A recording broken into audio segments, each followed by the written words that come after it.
All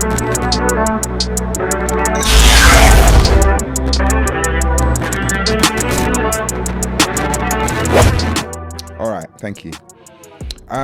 Creative fatigue, or burnout, as you're referring to it as. Yeah, it's a real thing.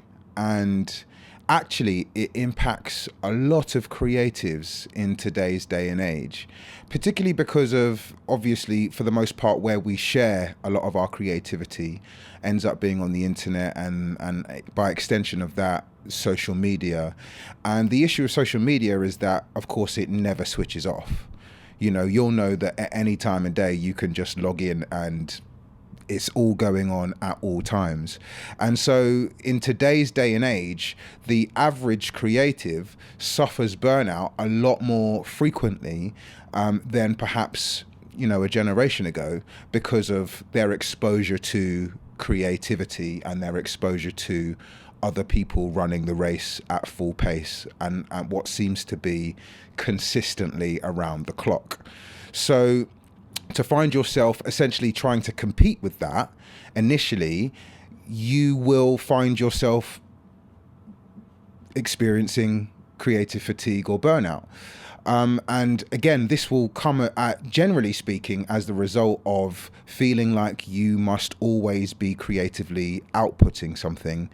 And oftentimes this is, of course, associated with work and, for the most part, making a living. Now, whilst I say that, making a living and earning money, that is essentially what leads to someone burning out, the desire to create something that can be enjoyed by the masses and essentially will then, pay you for that. So that the need to make money is, of course, very, very valid. However, the means in which you make it as a creative need to be monitored. It needs to be monitored, and I think it actually needs to be monitored quite closely, partly because if you burn out as a creative, and as we're speaking about it, of course, this is happening to lots and lots of people around the world. If you burn out as a creative, how long does it take you to get back to creativity? Or, how long does it take you to, in some cases, decide that you don't want to do this anymore because of the issues that you're facing, being able to not be inspired anymore, or feeling like you're now unable to create, right? So it becomes something that you can wrestle with quite a lot.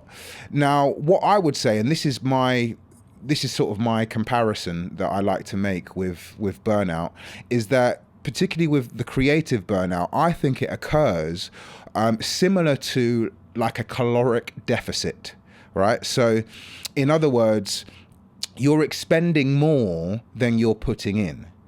And I think what's key, what's fundamental to being a creative in today's day and age is that you are putting lots and lots and lots in order to put lots and lots out.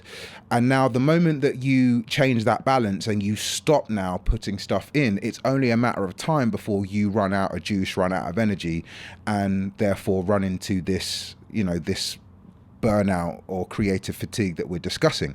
So what's essentially happening is you are putting out so much that you no longer have time, or you have decided that it's no longer priority to input to yourself.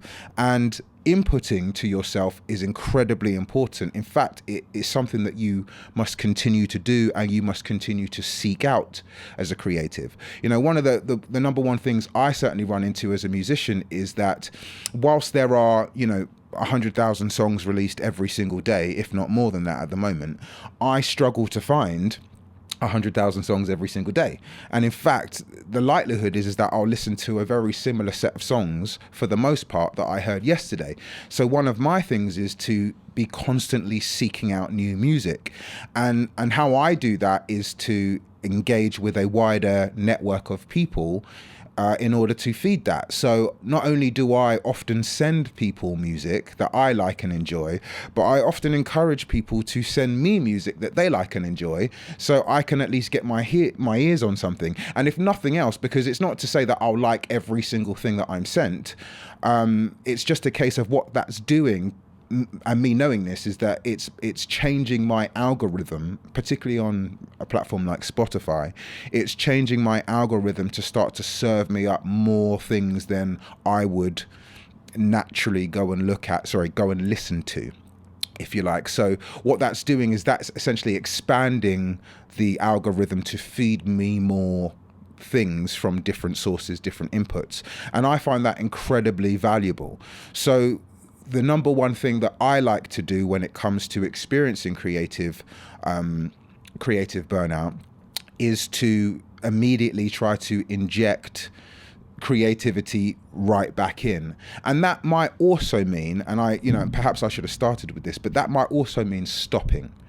One of the realities about creative burnout, and actually I think being a creative overall, is that you will have to stop. One way or another, you're going to have to stop. You are not an endless resource of just creativity. As much as you might like to be, even if you were to try and attempt that, the likelihood is that the quality of your creativity would start to dip, even if you continue to export it, consistently throughout the year. So I would say that it's important that you understand that you must stop. Now, you have a choice in how you stop. You're either going to be grinded to a halt, in which case, how much damage have you done and how long will it take you to get back up? Or you're going to choose to stop at perhaps moments throughout the year in order to make sure that you are not burning out. It took me a few years, actually, when I first started working in the music industry to understand that. And it really did. It was like I thought I had to just keep going because when you're working in a creative field, it almost feels like you're not working. And I'll get onto that a little bit later, but it almost feels like you're doing something that you love so much so that the work element has gone out of the window. And therefore you kind of start asking yourself, well, why should I stop? Why should there be a 9 to 5 with this? I could keep going because I love what I'm doing, right? And that's definitely a good place to start, but that will not survive. That will not last you long term. So in order to last long term, much like anything else, you need to take breaks. And in this creative realm, often what's attached to this, and not always, but often what's attached to this is a self-employment model, right? And what that means is that you are not on a 9 to 5 necessarily, or you might be freelance, or you might have contract work or something like that. But it generally means that you are not fitting into certainly a generation past society's norm. So you are capable of kind of delivering your own schedule and working to your own schedule. The beauty about that, it means you can work whenever you want. The negativity about that, of course, is it means that you don't ever necessarily find time to stop working. And in fact, you can just make yourself busy upon busy upon busy. And being busy is not necessarily being productive. And I think a lot of our current generation get that a little bit confused. As if to say that just because you're being busy, you're being productive or fruitful, is actually quite the opposite. Sometimes your busyness will prevent your fruitfulness. I thoroughly believe that, because you may miss what could be really benefiting you by always missing what's going on because you're constantly engaging in things, distractions, if you like. You can miss a beautiful sunrise just because you're scrolling on your phone, walking down the road. Small things like that, but they can be magnified when we talk about career and burnout. So being self-employed, and maybe not self-employed, but having this sort of ability to work your own schedule, it's now important that you find time to stop within that schedule. And again, you're either going to be forced to stop because you can no longer do it, or you're going to find time to actually take a break, reset, put more in, and then go back to what you were doing and start exporting that creativity again. So the number two thing I would say, which I kind of touched on earlier, is to try and find a hobby. And I say that because oftentimes as creatives, what we've done is we've taken something we love, and which kind of falls into the hobby bracket for most people that have other jobs or full-time full-time work in other areas, we've kind of taken this thing that we love and we've made a career out of it. And what you do with that is similar to what happened in the pandemic and lockdown. You know, they said you got to work from home, but I very much saw it as living at work, in that you don't get to leave. There's no time that you'll actually clock off or leave this, what became like a prison, if you like. Do you know what I mean? So the fact that you loved this thing to start off with and then got more and more involved, and then perhaps it's now fruitfully generating you an income is fantastic. But now the problem is that it's become so much like work that you are exhausting yourself like work. And of course, you know, you're no longer perhaps engaging in it or loving it as you once were. The love of it would produce creativity again. And it's not to say that you've lost the love of it, but there's clearly a lack of, or the loss of some love of the creative aspect if you're burning out.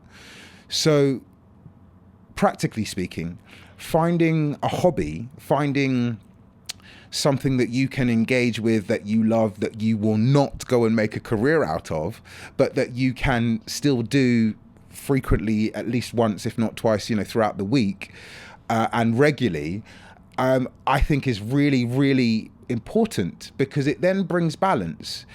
And I actually find, particularly in the music industry, what certainly something that used to affect me is that because you're so heavily involved and again, rightfully so, you really love what you're doing, a lot of your identity can start to come out of this thing, right? And a lot of your value then starts to come out of what you do. And in fact, it becomes the thing that you present to people the most about your life. This is, you know, hi, I'm such and such, and here's the most proud thing I'm involved with. And that, I don't think there's anything wrong with that at all. But when it starts to take over your identity, when you start to lose value for the fact that you're also a human being, and if you didn't have a creative bone in your body or a successful career, you would still be just as valuable as the next person, then I do think it becomes a problem.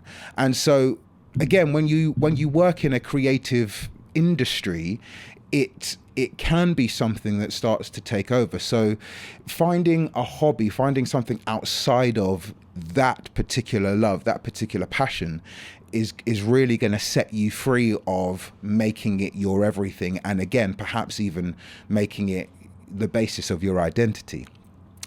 And the last thing I would say about trying to avoid burnout or creativity or creative fatigue is essentially to engage other people, a third party, network, collaborate. And what I mean by that is not necessarily bring someone into your workflow or your projects, but be willing to share ideas about projects, be willing to speak about projects, be willing to hear someone else's perspective on perhaps their workflow, how they, you know, get through creative burnout, and just inject someone else's thinking into your product. Most of the world's successful products, whatever industry we're talking about, are done collaboratively. Now, we can all point to the one Beyonce that's leading the show, but you will know Beyonce feeds families, right? Her shows are feeding families, hundreds of families. And so what that means is these people have careers, really established careers, to be working with such an artist, of course, and they are working to make her one of the world's best artists, right? And again, so they are creatively supporting her without necessarily being the limelight. And so it's a model that will sustain you, I think, long term, if you are prepared to bring other people into your circle. If you are prepared to accept the fact that there is a front runner, there is it is your circle, if you like, but you can have support, you can have other people's ideas, you know. And I mean nothing by this, but this is, you know, how it's done. Beyonce hasn't written all of her own songs all by herself, isolated in a studio. Absolutely not. Teams of people, teams of people, teams of producers, teams of engineers, teams of marketing, teams of social media. You know, all of these people are involved in making that person a single name that we all know.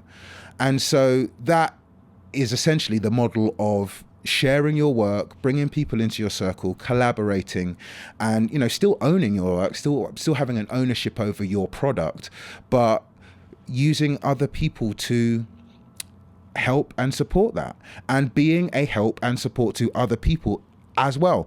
And that's the last thing I'll just kind of inject, is that in moments where you aren't able to produce your own, try to help someone else. You'd be surprised at what that does or what that opens up. Your skill set to create what you are creating is very, very valuable. And it's still very valuable to someone else, even if you feel like it's not serving you.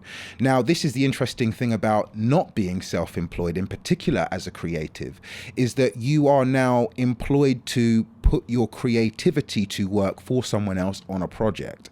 And that is a discipline and a skill all in itself. So if we talk about working in the creative industries as a whole, that's still a very valuable thing to go and do. And that's still a very valuable essence that will contribute to your career long term. So to avoid it, I would stick to understanding stopping, understanding collaboration and a third party's input, and having something outside of it that you can genuinely love and have a passion for, that is not going to lead to work or turn into the same competitive, creative